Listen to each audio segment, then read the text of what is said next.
This program is brought to you by generous donations from the community and sponsored by Stiefel Financial.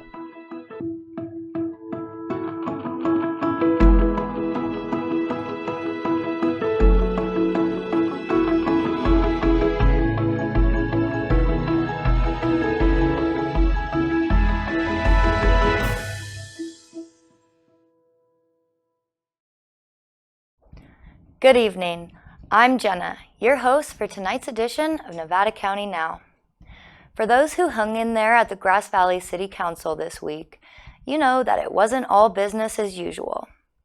The meeting went on to nearly midnight, and they did manage to conduct normal city business before the discussion over the agendized ceasefire resolution consumed much of the time. Numerous public speakers who stated reasons for or against the city going down the path of adding non-city business to their normal discussions. They also expressed why a ceasefire was the right thing to do for humanitarian reasons, which, by the way, no one has ever disagreed with that reason. The lively and sometimes heated conversation between council members ended with a 3-1 vote. Considering this resolution, in my mind, is premature. Before addressing this resolution, I think you should be discussing another question. What is the role of our city government? Specifically, what is the scope of issues that you should be addressing? The point of asking a mountain town like Grass Valley to put forth a permanent ceasefire and arms embargo resolution is to activate a collective call to action. Even city councils, even Board of Supervisors, even churches need to say, okay, besides our regular local business, this is our obligation as citizens of the United States, collectively, not just as individuals, to speak up and do something. So we'll do a roll call vote. Councilmember Arbuckle? No. Councilmember Bonamolo? Yes. Councilmember Ivy? Yes. Mayor Hodge? Yes. 3 yeses and 1 no. The motion passed. Haven Carvelli was absent from the meeting, and Jan Arbuckle was the only no vote. Jan's vote did not come from a lack of humanitarian empathy. It came from a place of using city resources for non-city business. There was a time when the most contentious issue before the city council was how to deal with a budget deficient or homeless issues. Many cities are not adding this item to their agendas because of the increase in Islamophobia, anti-Arab discrimination, and anti-Semitism in the districts they represent. Another reason is because local governments have no authority over international conflicts. The resolutions are symbolic at best. This is why we have state and federal representation.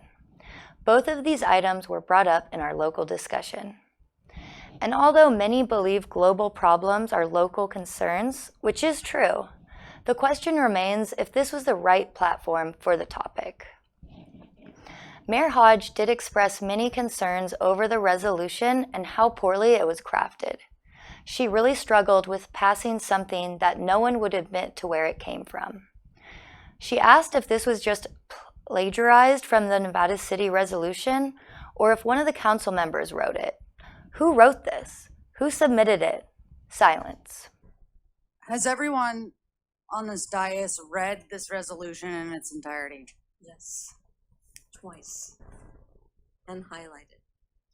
Many times. Okay, but nobody on this dais wrote it. That's correct. Why not? Why was something submitted to us that wasn't written or thoughtfully put together? I don't understand. I know that the spirit of what we want to do here is to be able to have a conversation. That's why we agendized putting a resolution in front of us. But I feel like the spirit of that transparency wasn't adhered to since nobody up here put any thought into writing this. And I'm pretty disappointed, if I'm being honest, with this body, because I don't think it puts a good face forward if the research and heart wasn't done, if something was just handed over to us. I want to make sure that we're all committed to continue this conversation in our community. I've had a lot of conversations, and I trust that this is a beginning of more conversations to be had.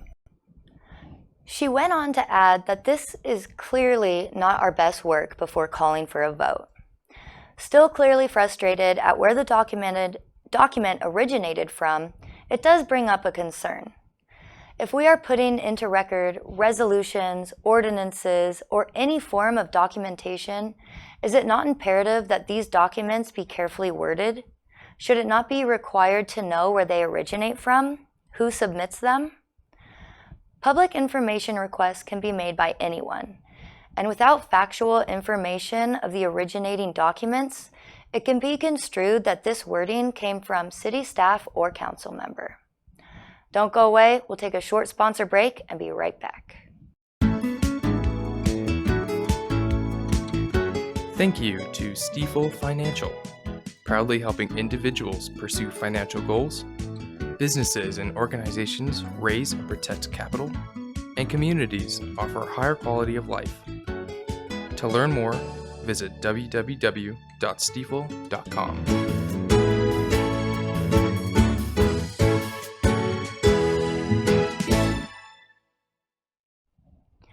At the same Grass Valley City Council meeting, the many-year project of the year being downtown Roundabout took a step forward. The council unanimously approved the request by staff to award the design and engineering contract to GHD. It's no secret that the intersection in downtown Grass Valley by Safeway is a cluster. The new roundabout design includes South Auburn Street, Neal Street, Colfax Avenue, Tinloy Street, and Hanson Way. A study was completed by then consultant GHD in 2020 to replace the complicated junction of roadways with a consolidated en blanc single-lane roundabout. The cost of the roundabout project was negotiated at just under $1.5 million. And although the completion of this project is still some time off, progress is being made. To watch the full meeting of Tuesday, February 25th, please visit the City of Grass Valley YouTube channel. At the recent Nevada County Board of Supervisors meeting, it was approved to loan Western Gateway Park District $1.1 million. This is what is considered as a gap loan that is needed to make several repairs, including repairing a critical creek crossing that was damaged in recent storms, which is needed to provide access to baseball fields.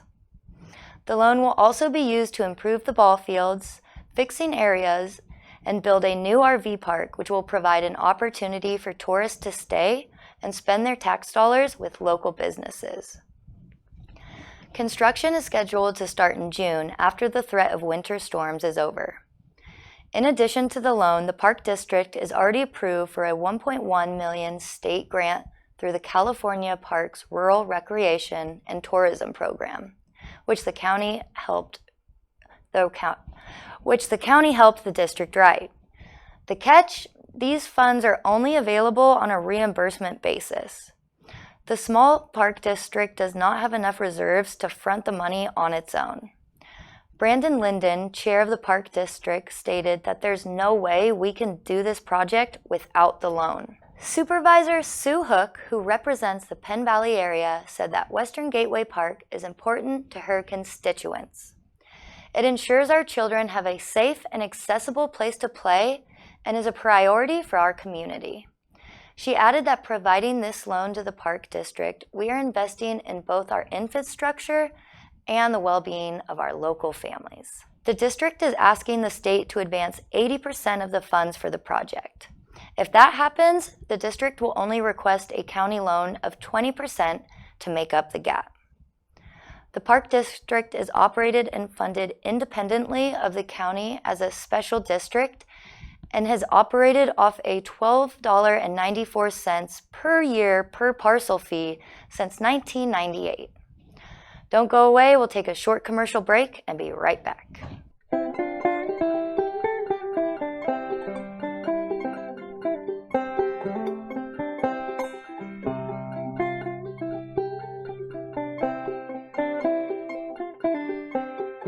one of our goals as an agency is to bring that awareness that in our community there's still needs out there for firewood, especially in the senior population, and that as together as a community, we can meet that need.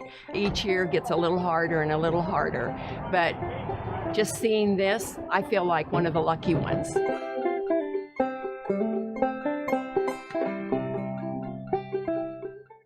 Here's a bit of exciting news.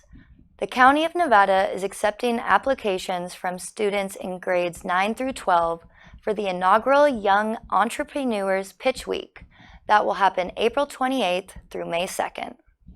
Pitch Week is a hands-on opportunity for young business minds to learn key entrepreneurial skills, including how to create a business model through a series of workshops.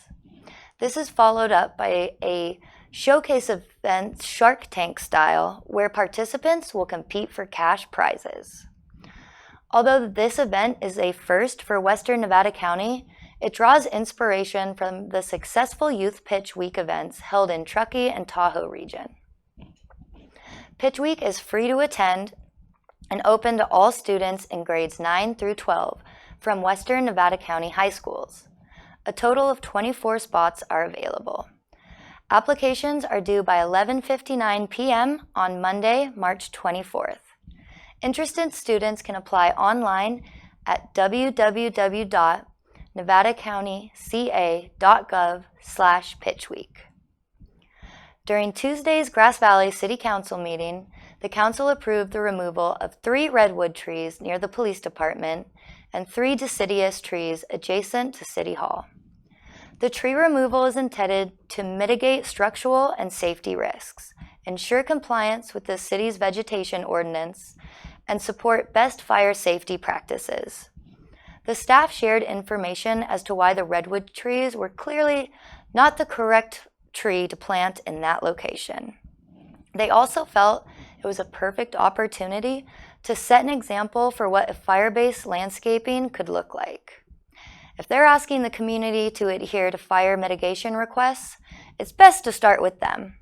They will present a landscaping plan at a future meeting. Changes are in store for the beloved Center of the Arts. Amber Jo Manuel, who's led the organization for the past 8.5 years, is stepping down from her role as executive director. Now, just because the captain steps down doesn't mean they're abandoning the ship because the ship is sinking. Sometimes it's just better to pass the torch to a new captain. The new person can bring new ideas and new interests. Under Amber Jo's leadership, the center achieved many amazing milestones, none more apparent than the renovation of the center. The center will continue operations under interim leadership as they explore what the center can bring to our community. In the coming months, they will begin the process of identifying a new executive director. In the meantime, Conrad Sisk has been named the center's interim operations director. Don't go away, we'll be right back. Sometimes love and friendship can blossom in the most unexpected places. Meet Frank and Vita. Both of their spouses passed away while on our service. They met while volunteering on the Hospice of the Foothills Board of Directors. Their journey wasn't easy, but they found comfort and support from the caring staff at Hospice of the Foothills. Today, Frank and Vita support Hospice of the Foothills through shopping and donating at our local thrift stores.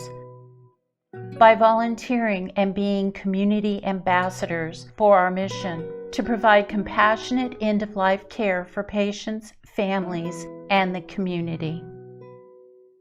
Hospice of the Foothills, your community nonprofit hospice since 1979. Spring and summer are just around the corner, and with those seasons come weeds. Oh, the dreaded weeds. Or are they? Some may consider dandelions, nettles, purslane, plantains, clovers, and burdocks as weeds. But did you know that these are actually very useful in gardens and yards?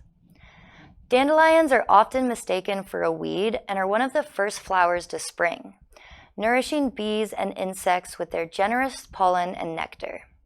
They can enrich soil with potassium, calcium, iron, and other minerals. It can also increase moisture and act as a shelter for beneficial insects.